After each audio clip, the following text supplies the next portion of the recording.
dans le nouveau livre de Christophe Deloire et de son co-auteur qui s'appelle Circus Politicus. Bonsoir Christophe. Bonsoir. Merci d'être avec nous. Une des thèses, en tout cas une des démonstrations de votre livre, c'est que toute cette gesticulation, ce n'est que geste de battleur et que ça masque une vacuité de la scène politique française.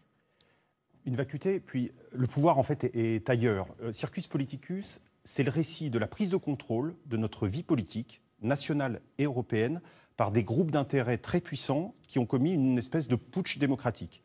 En fouillant des archives, en interrogeant les protagonistes, en découvrant des documents inédits, nous avons découvert avec Christophe Dubois l'existence d'un système où les électeurs ont de moins en moins leur part. Ça ressemble à la théorie du complot, ce que vous dites un petit peu quand même. C'est pas du tout complotiste.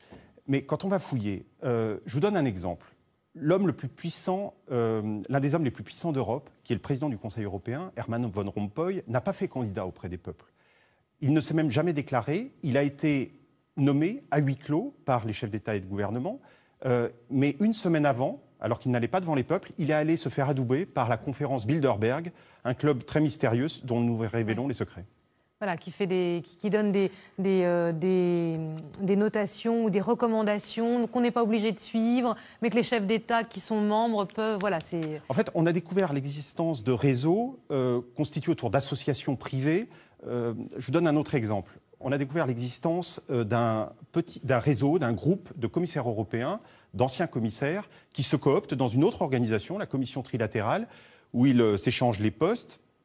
Organisation, ils appartiennent aussi au comité de direction du Bilderberg, ils se retrouvent dans ces conférences, et puis on les retrouve aussi, comme par hasard, dans les rangs de la banque d'affaires américaine Goldman Sachs, décriée comme on sait.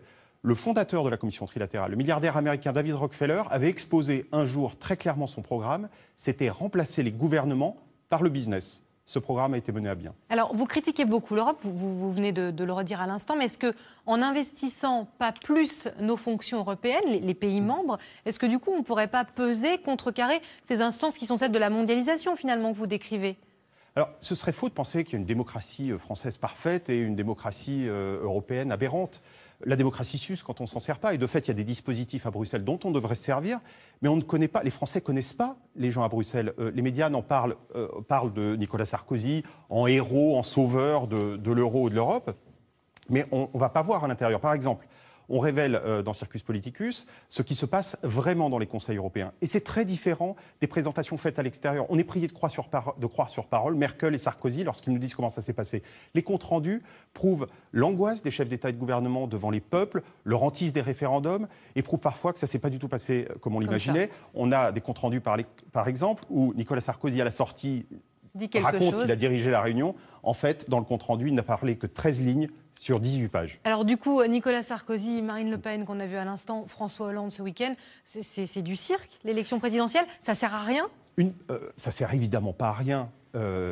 C'est important de voter. La démocratie, elle est à plusieurs niveaux.